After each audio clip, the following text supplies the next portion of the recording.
जाएगा हीराकुंड बांध किस नदी पर बना हुआ है। तो हीराकुंड बांध साथियों किस नदी पर बना हुआ है, मैं कहूंगा महानदी पर बना हुआ है। कौन सी नदी पर साथियों, महानदी पर बना हुआ है, ये आपको मालूम होना चाहिए। उसके बाद देखिए प्रसिद्ध सूर्य मंदिर कौन सा है बताइए। तो जो कोणार्क का मंदिर है ना, ये साथियों सूर्य मंदिर है, यानी कि आंसर आपका ऑप्शन नंबर सी हो जाएगा। और जिनका आंसर ऑप्शन नंबर सी के साथ है, मैं कहूंगा आंसर आपका यहाँ पर बिल्कुल करेक्ट भाई, बहुत बढ़िया, वेरी गुड क्लास। अब उसके बाद देखिए भारत की संचित निधि पर किसका नियंत्रण होता है। तो किसका नियंत्रण होता है, क्या संसद का नियंत्रण होता है? बिल्कुल सही साथियों, संसद का ही नियंत्रण होता है, इसलिए राइट आंसर आपका ऑप्शन नंबर ए हो जाएगा।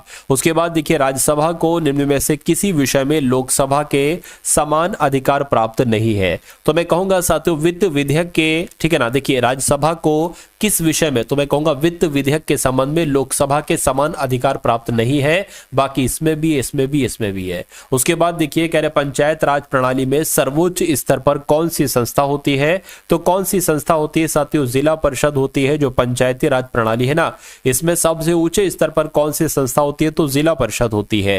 राज्यपाल की नियुक्ति कौन करते हैं, तो राज्यपाल की नियुक्ति की अगर बात करें साथियों, राष्ट्रपति जो होते हैं ना, ये राज्यपाल की नियुक्ति करते हैं, ये आप लोग ध्यान रखेंगे। उसके बाद देखिए निम्न में से कौन सा अधिकार मौलिक अधिकार नहीं है। तो मैं कहूंगा साथियों देखिए संपत्ति का अधिकार मौलिक अधिकार नहीं है। उसके अलावा शोषण के विरुद्ध अधिकार मौलिक अधिकार है। धार्मिक पूजा का अधिकार ये भी है। कहीं ना कहीं किसी भी स्थान पर परिभ्रमण करने का अधिकार ये भी है साथियों। यानी कि आपका राइट आंसर जो जाएगा वो ऑप्शन नंबर ए के साथ जाएगा। चलिए उसके बाद देखिए लोकसभा में सबसे अधिक सदस्य किस राज्य के हैं। तो किस राज्य के हैं साथियों, आपका राइट आंसर क्या होना चाहिए, चलिए बताने की कोशिश करेंगे आप सभी लोग। तो अगर आपका जवाब साथियों उत्तर प्रदेश है तो मैं कहूंगा बिल्कुल करेक्ट है। अगला सवाल है आपके स्क्रीन पर, देखिए सवाल को साथियों और बता दीजिए कि आपका यहां पर साथियों सही जवाब किस ऑप्शन के साथ जाएगा। चलिए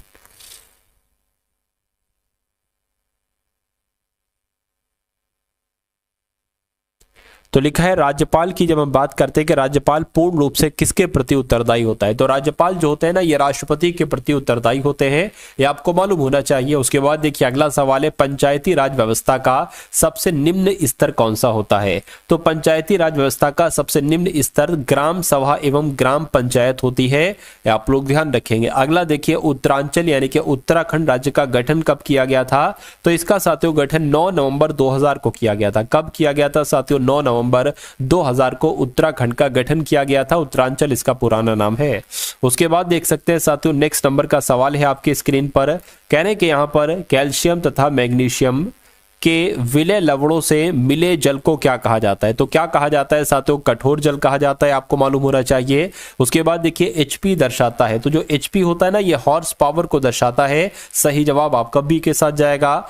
गुरुत्वाकर्षण शक्ति के सिद्धांत की खोज, यानी कि गुरुत्वाकर्षण की शक्ति का सिद्धांत किसके द्वारा दिया गया था, मैं कहूंगा न्यूटन के द्वारा दिया गया था। राइट आंसर आपका भी हो जाएगा। अगला देखिए राकेश शर्मा प्रथम भारतीय थे, यानी कि राकेश शर्मा साथियों ये अंतरिक्ष यात्री थे। कौन थे, ये प्रथम अंतरिक्ष यात्री थे और भारतीय थे। क्या नाम था, नेशनल एरोनॉटिक और स्पेस एडमिनिस्ट्रेशन। ये अगर इसकी बात करते हैं तो ये साथियों कहां पर है, यानी कि ये नासा एक तरीके से है, नासा की फुल फॉर्म है कि नेशनल एरोनॉटिक और स्पेस एडमिनिस्ट्रेशन, यानी कि एडमिनिस्ट्रेशन, इस एडमिनिस्ट्रेशन की बात करते हैं, यानी कि नासा की जब हम साथियों बात करते हैं तो ये तो यूएसए में, कहां पर है, यूएसए में है। आंसर आपका ऑप्शन नंबर ए के साथ जाएगा। प्रथम सफल भारतीय उपग्रह कौन सा था साथियों, तो 1B था। इतनी सी बात आप लोग ध्यान रखेंगे। उसके बाद देखिए प्रथम अंतरिक्ष पर्यटक है।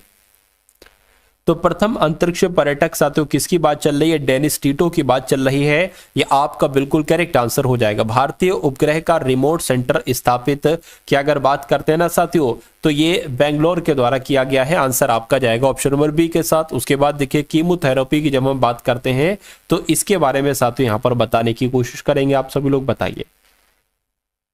चलिए